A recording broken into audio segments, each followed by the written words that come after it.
So what we have today, we have a few books that we're going to talk about. They cover a range of subjects or topics. One of them is quite very topical book at the moment. It's a book which anyone who's been probably familiar with Netflix will have heard about it. Something happened on Netflix about this book and the story behind it, behind the program. I also have another couple of books that I want to talk about that we might have some comment about. So in the meantime, what I'll do is just to kind of tell you about my week so far. It's been an interesting week. We're all on lockdown one way or the other somewhere, at a partial or full lockdown all around the world. And in particular, it means that we spend more time indoors.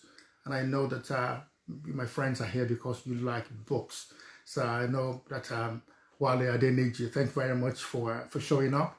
And I know you're a great lover of books and a writer of books yourself. So it's nice to have you here. So I'm sure that once we're able to, we'll have an opportunity to hear your voices and have some feedback on the books that we're going to be talking about. So the way I've kind of broken down these today's event, kind of find some structure to our engagement is to kind of have an intro and a catch up on our last episode. And of course, the last time we were here last week, we talked about this book, this yellow book, the book about Cameron Mao. We talked about that book, and I suppose it's got loads of pictures, loads of really historical stuff around it. But that was that. So I hope it's kind of gingered your interest in Chinese or Oriental history. Good stuff in there. We also talked about, I think, Ben Okri's The Famished Road. And again, just kind of recap on what we've done so far. If you like read some mystery, you can get Ben Okri's book. And I think I also mentioned again about my my fascination with that book about never too late to be great. So that's the ones.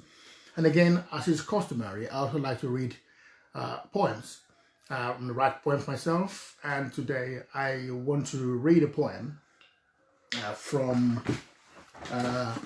my own collection. And that poem, reading that poem in memory of one of my friends who was who died recently in Lagos, in Nigeria today, and it's just a kind of a tribute, just to show some kind of recognition, memory. Thanks very much, Titi, for coming here. Thanks for showing up. I appreciate your interest in our program. So now, I think a lot of when it comes to poetry, people write dirges or little lyrical poems or romantic poems, but I think it's quite well suited for me to read very quickly from my collection of poems on Yoruba music, and this poem is based on a song. People who follow Yoruba music will know this song very popularly. It was made in the 1970s. I wish I could find it and play the background to it, and if you enjoy it. It's a song by Kayode Fashola, and it says "Rántí ọmọ ẹni tí ìwọ ń ṣe," and I've kind of translated that to be "Remember the child of who you are," and it's a poem inspired by Kayode Fashola, not in relation to the late governor of Lagos State, I'm sure, but you never know. So let me just read part of this poem, and it's in dedication to my friend, my old classmate, Dele Sholanke. May his soul rest in peace. He was a very good man, and it's just one of those.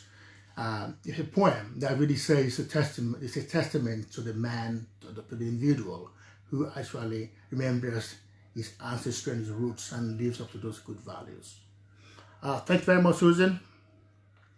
So I asked for blessings on this day, that we be prosperous in this age. I ask for peace in our day. Remember whose offspring you are. Remember the child of who you are. Remember the place of your birth, the household from where you started out. Remember the child of who you are. Humility is the conduct that's true, in the presence of elders true. If we have money at hand to spend on parents is just right, relatives, friends, and even good neighbors, we can help with some small change here and there. We must care for our children as well. Their future depends on who we are. But when we find the feckless individual, there he goes strutting around with neither stepfolk or half-brother in rivalry. There he goes without a blood relation, not anyone else to consult in confidence. Living the high life is his forte, spending money carelessly without remorse. The poor mother parades in wretched khaki. His father scratches himself crazily in tattered khaki, as their son flaunts the latest linens, laces, with large pockets emptying to fast ladies. The high life is the way he follows. And this poem, based on that song, is kind of a ginger reminder to, I think, to the mainly young men in their prime of life, to think of their responsibilities to their family members, to their neighbors, to friends, when they have, and to have a plan for their lives. Don't just waste your resources living the high life, and in the end, you just stand condemned. And it's one of the most powerful Yoruba songs that have been written. It concludes, it says, make your relatives happy. I tell you, no one knows tomorrow. Do the good deed. Please do the good deeds. Your mother is your mother. Your father is your father. Care for them as for the rarest gems. That is the good deed that I implore. Rot your humanity, worship. Remember the child of who you are. And that is the message of that poem. And it's a testimony to, it's a tribute to the memory of Dele Solanke, who lived a kind of responsible life. And may his soul rest in peace. Thank you very much for that. So that is that. If I can struggle through my library and find that song, I'll put it on for people to kind of maybe to sing goes out at the end of today's program. So let's go back to our book. Now, the book of the day is the book that has been the book of the day for many days and has been featured on major media channels, in particular the Oprah Winfrey's show. Now, if you go on Netflix now, if you don't Netflix, you'll find that there's a documentary that has been put up for watching for those of us who are in isolation or shielded, lockdown generally. And it's a book. This is it. It's Michelle Obama's Becoming. I'm not going to assume that everybody's read the book because, of course, we all have different tastes and time is not too much of our leisure.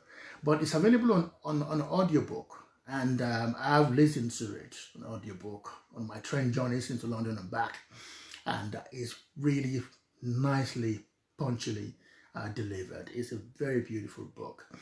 I know that Michelle Obama is probably, it's probably speculation about what she's going to do next. But what they have done so far with her husband becoming president and the lives they've lived, the story that they inspire, is something that's well documented in this book. But what I will do is that I'll find the juicy bits in there and I read some of it just to get a flavor of this book by Michelle Obama. And of course, the part that I'm going to read from is where it says, becoming us. That is becoming Barack and Michelle Obama.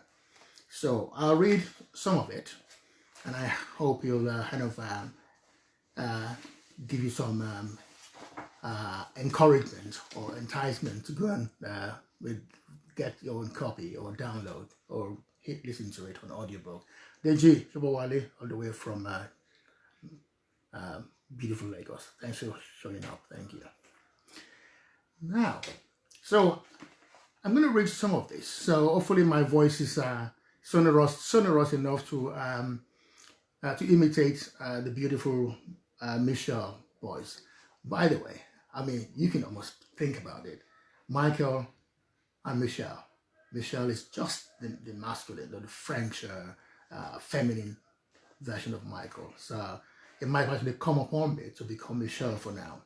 So I'll read chapter 9, from chapter 9 a bit. As soon as I allowed myself to feel anything for Barak, the feelings came rushing, a tripling blast of lust, gratitude, fulfillment, wonder. Any worries I'd been harboring about my life and career, and even about Barak himself, seemed to fall away with that first kiss, replaced by a driving need to know him better, to explore and experience everything about him as fast as I could. That's Michelle talking about husband. Maybe because he was due back at Harvard in a month, we waited, no time being casual, not quite ready to have a boyfriend, sleeping under the same roof as my parents. I began spending nights at Barak's apartment, a cramped second floor walk up above a store front on a noisy section of 53rd Street. The guy who normally lived there was a University of Chicago law student, and he'd furnished it like any good student would, with mismatched garage sale finds. There was a small table, a couple of rickety chairs, and a queen-size mattress on the floor. I wonder why. Piles of Barak's books and newspapers covered the open surfaces and a good deal of the floor. He hung his suit jackets on the backs of the kitchen chairs and kept very little in the fridge. It wasn't homey, but now that I viewed everything through the lens of our fast-moving romance, it felt like home.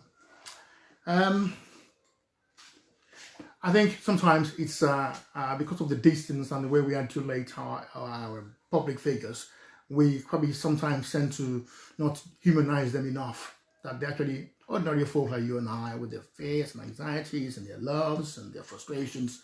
And this introduction to the relationship between Barak and Michelle Obama kind of illustrates that each of us, we're just like characters in a book, and we could be the person in these stories about how we've done this and that, and now we've moved on or stepped back away from crises or taken advantage of different things.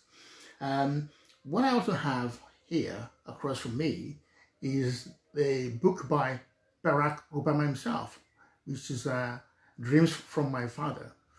But I do not want to go into that book today so that we don't make it an Obama show. Therefore, what I think we can do is to see, when we watch that program, the documentary about On By Becoming on Netflix, which I recommend you to watch, and I'll be watching it, pretty over the weekend, is to see whether it does justice to the book. Because as we all know, sometimes we read a book and we watch the frame made on it, and we're thinking, no, that's not quite it. It doesn't really show what I read.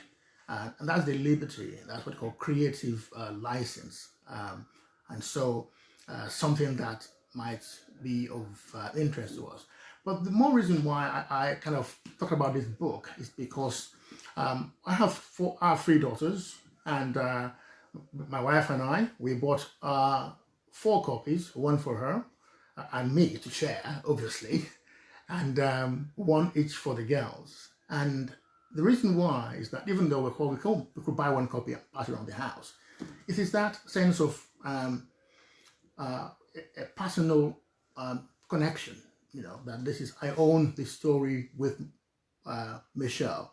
And that was the reason why we made that kind of decision to get a copy each for the sisters, for them to delve into that and cuddle in their beds and read these books. And I'm pleased to say that it has inspired them, and they understand the story and the struggles, and particularly the struggle of the Black women in the Western world, and the acceptance, control on your life, that things are not going to be easy or thrown your way, but you can do well and you can succeed. I suppose, again, you never know, just never know. But it is an inspiring story. I think when I was listening to the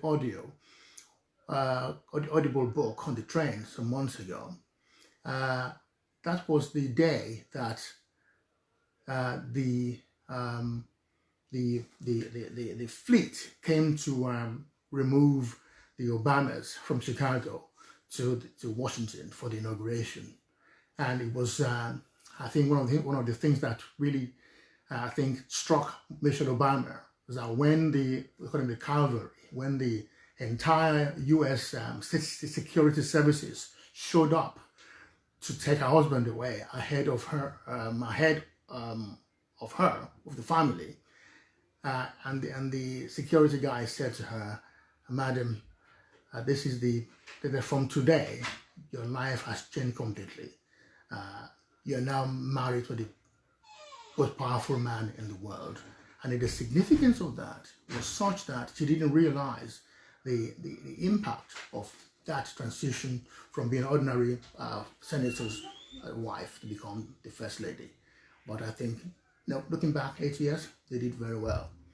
And it's also instructive, and my wife says that to me, is that if you think about the couple, you've heard the phrase squeaky clean. I mean, when you think of what they've gone through and the challenges they both faced, the couple in power and afterwards, and even before, that, there has been no single whiff of scandal, of anything improper, either in the personal conduct of the president or his wife or his children. Is a great testament to, the true meaning of integrity. And that is what flows through the decision-making, the stories, the way they've handled situations between them and between different kind of groups. And that is one of the reasons why this book is actually a story of becoming who you are and you're kind of meant to be. So I recommend the book to you. Okay. Now, Kike, thank you very much for showing up. Thanks for helping out. Thank you very much. And Kofo is here also. Thank you. Right. Now, when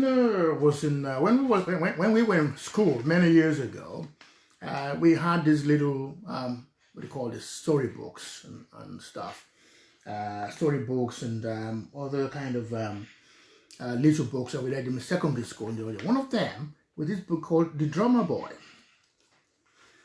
The Drummer Boy is a book by Cyprian Ekwensi. Cyprian Ekwensi was one of the great early writers in African literature and was a great storyteller. In fact, next week we'll be talking about his most famous book, I suppose, to be JAGUA Nana, and I've just got that book on download, and it's a fantastic story about this woman at the turn of Nigeria, turn of the age in pre-independence Nigeria. So we'll talk about that. But The Drummer Boy, one of those little books published by, many people know the Heinemann educational books. When I went to Nigeria some years ago, I bought loads of these little books for my kids to read. And the whole idea was to help them to delve into the mind of the African child or the African young person, because when you live in Europe, a lot of the literature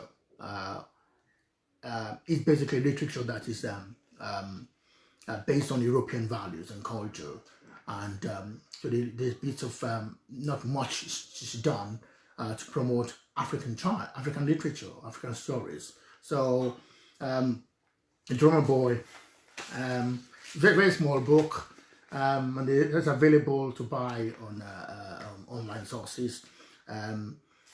It's a very, I think the idea behind it is that we, as parents or as friends or as uncles, and we should kind of encourage our children who live in the diaspora to read some of these stories. And the Drummer Boy is a very fantastic example of such story, written in very simple but enjoyable style by the late Cyprian Ekwensi. So that's the Drummer Boy. Right.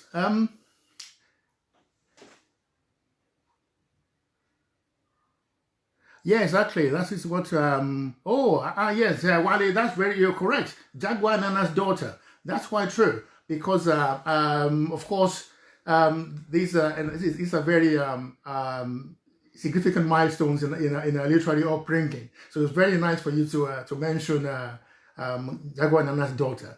And I think I can't be sure, but I think these have been turned into some film production of some kind. But if I find that, I'll let you have it. Sometimes it's good to see the stage or film interpretation of these works, because it brings to life the characters in the play, in the book, or in the play. Just as I was mentioning last time about the Gero plays, or the beatification of Area Boy, or other plays like that, that have been brought to life, because by bringing them to life, it opens up a different kind of audience to these works. So that is as far as I'm kind of promoting African literature in that way. I'm sure we'll find some more opportunities to do so. Now, we're talking about books, but we're also talking about literature in general.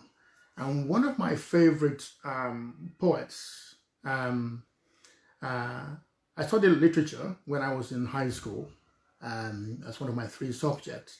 And there is a collection of poems that are renowned for their ribaldry in some way.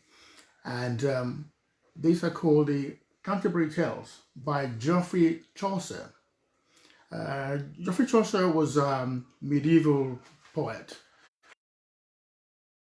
And he wrote this volume called the Canterbury Tales. And the Canterbury Tales was, it's like, if you think of a shrine somewhere, let's say in somewhere in West Africa, or Oshun Shrine in Oshogbo, or somewhere in Mali or somewhere. It's a shrine of pilgrimage people go to go and say their prayers. And or you go to Lourdes, what to do now. So these poems by the tales, as he calls them, were written. It's a compilation. It's a made-up story, basically, of a number of pilgrims who are going to the shrine of Thomas à Becket, and in Canterbury. So there were lots of people there. There was the wife of Bath. There was the miller. There was the reeve. I think there was some kind of bishop or somebody.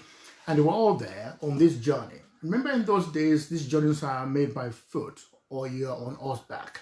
So they're all telling their stories about what happened today, how they've been.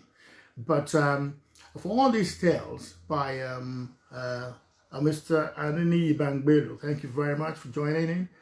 One of the probably the most one of my favorite tales in this book, which is the Canterbury Tales, is the Miller's Tale. And the Miller's Tale is a very ribald story. But one of the reasons why I enjoyed Chaucer so much is that I think we all remember our very good teachers who opened up a new world to us in our growing up years. So Mr. Alabi was my literature teacher at Federal Government College, Odobolo, in Nigeria, and he had a very sonorous voice, a very musical voice, typical of an Oyo man, a very musical voice. And when he was reading his poems, we were always kind of sensing some kind of ecstasy.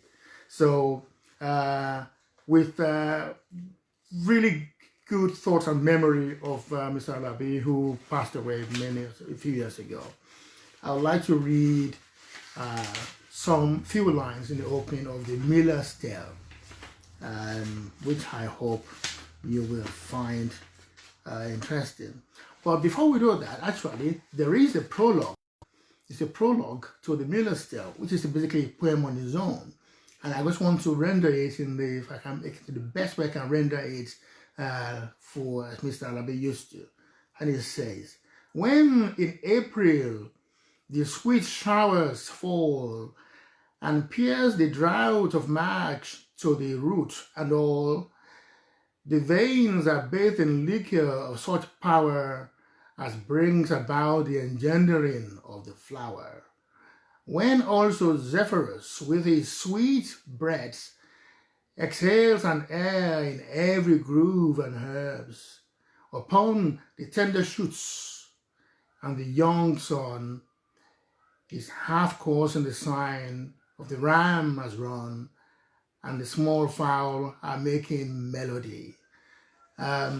I used to listen to him mesmerized, but of course the version that we had of this poem was in Old English, so it was really much more exciting. We went to hear the words rendered in Old English in that version. But for the tales themselves, when you think of the Miller's Tale, the Miller was one of the lower characters. There was a knight there. There were lots of VIPs on the journey, but the knight, the Miller, he was the one who caused the most laughter and had a bit of a ribald turn to his tale. So let me see where he is. Where's the Miller's Tale? It's on page 88. Let's have a quick look. Page 88. Have a look. Tale. So, and it goes like this. Thanks for towing it. When we heard the tale of the night are told, no one among the pilgrims, young or old, but said it was indeed a noble story, worthy to be remembered for its glory. And it especially pleased the gentlefolk. Our host began to laugh and swore in joke. It's going well, we've opened up the bell. Now let me see, who'll tell another tale? Upon my soul, the game has begun well. Come on, Sir Monk, if you are to tell a tale, repay the knight a little for his tale. So what is going on is like it's like a game. So somebody tells a tale, and let's say I say a story, and I have a go at Tony, for example. I say, Tony, oh, this is a story about what happened, and I have a go at her. And then Tony comes back with a return match and throws some insults at me or a story that embarrasses me. And then we say, okay, who's going to go next? And so do something else. So it's really, it's a collection of poems that it connects with each other in a way that you enjoy the kind of antagonism, but done in a very lyrical and very much fun in that way. So if you like poetry and you like a bit of fun, I know some people like hard poetry. You want to listen to some very complex poems, But I think if you want a bit of fun, something relaxing, enjoyable, bit of laugh, you can get the Contributors by Geoffrey Chaucer. Now that we've done that, I think what I will do for the poem that I read for my friend who was buried in Lagos earlier today is to let you share in that music to kind of complement what we're trying to do in terms of mixing up the making it all up in a way with music in terms of how you Ebere, BNE, thank you very much, to get the creativity to flow across different kind of genres.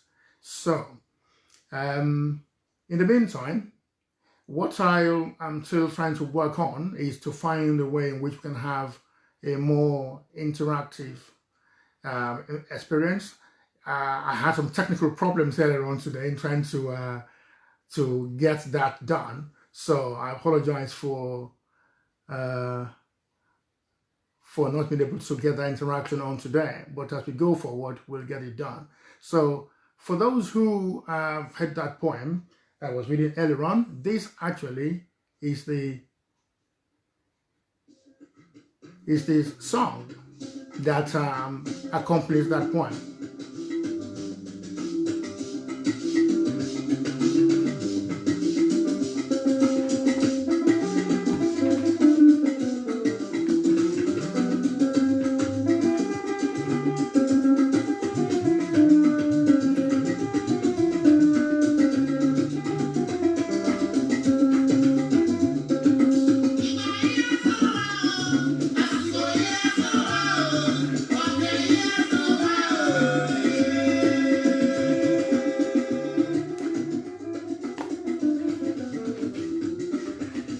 So,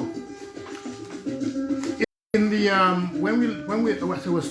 was talking last week about the importance of message in Yoruba music, in particular, African music, and a lot of music that is performed by musicians is done to elevate, to motivate, to inspire, and to correct and to admonish people. And this particular song was composed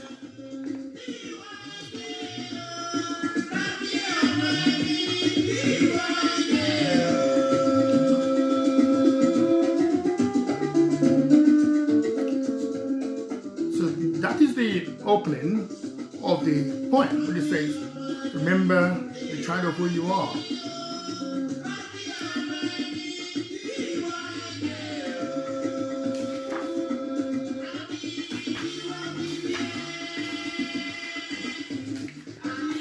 So the poem comes with an illustration. You can see the illustration. It comes with an illustration showing a dad and the mother and the two children are talking to them, reminding them of who they are, the values that they share with the family, the legacies that they are called upon to uphold. And in this kind of encounter, it is meant to serve as a marker on your consciousness. As you leave the home, you grow older, when you hear that song, it will pierce your conscience. Oh yeah, actually, that is not quite right. So we're talking about books. We're only talking about books as a conduit for ideas, a conduit for emotions, and a lot of lessons that we share in what we do.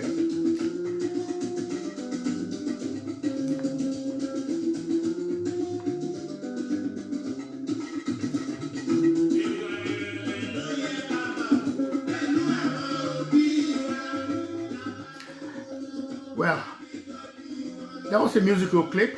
One of the books that somebody recommended, suggested for me to just talk about on this show was a book called Around the World in 80 Days. I think it was Rudyard Kipling, isn't it? Now, that's kind of struck me as kind of oxymoron, because no one is going anywhere around the world in 80 days under this lockdown situation. But I think it's probably an escape route. The other day I was looking through my stuff in my drawer, and I found an old passport. I found old ticket stubs that I've used on trains in Brussels, in Amsterdam, and I thought these are the kind of escape things that can remind me that I once used to travel, that I used to travel sometimes in the recent past, and that you know, when you read a book like Around the World in 80 Days, or you go on the magic carpet around the world through a book, it helps to restore your soul and keep you at peace. That despite the ongoing circumstances we have on with the COVID-19 everywhere and people in lockdown, in actual fact, the good times will come back, and we'll go back to escaping out of our books into the bigger world and doing more interesting stuff. So, what I was asked you to do is to continue to come back here and join us in talking about books. We're going to keep working on the format for this program to make it more engaging and more enriching. So what I would like, if you can go on the page, is to suggest things that we can do, put some books forward that you have read that you want to talk about. So once we get my technical side sorted out, we can have a two-way interaction.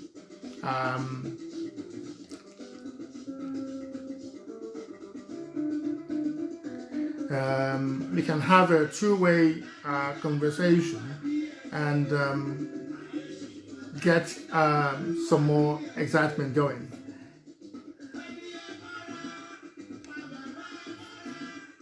What is that? So anyway,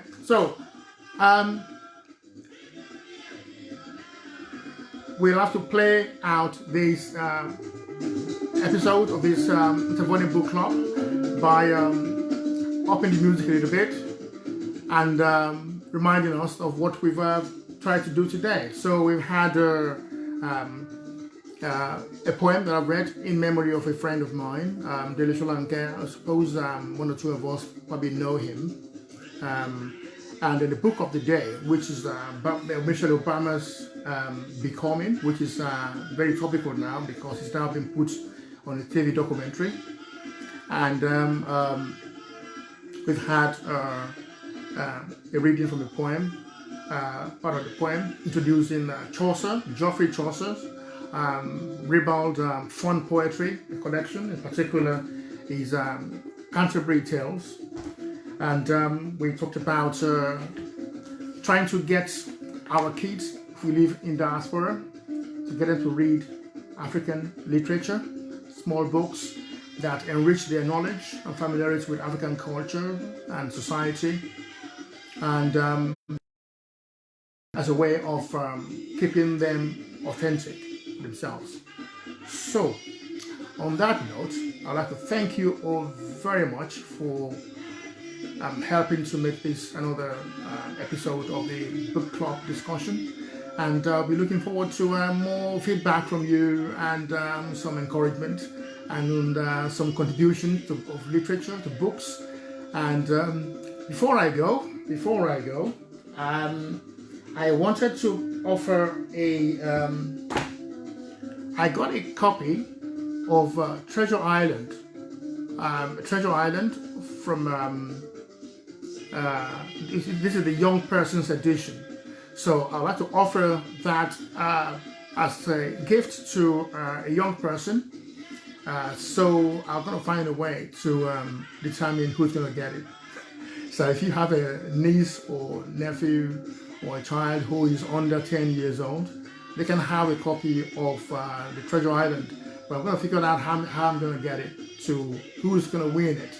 That's what it's going to be. Who's going to win that book? So I might have to cast some lots. So, where is that book now? Where is that Treasure Island? Okay, so thank you very much once again, and I'll see you next week. It's bank holiday tomorrow in England and UK, so we're probably elsewhere, what happens around the world for May Day. I think May Day. No, it's not May Day, is it? I'm lost. Anyway, I think it's May Day. I think it is May bank holiday, May the bank holiday. Anyway, that's what it is. So back to work on Monday, and you all have a good weekend and stay safe. Thank you very much. See you next week.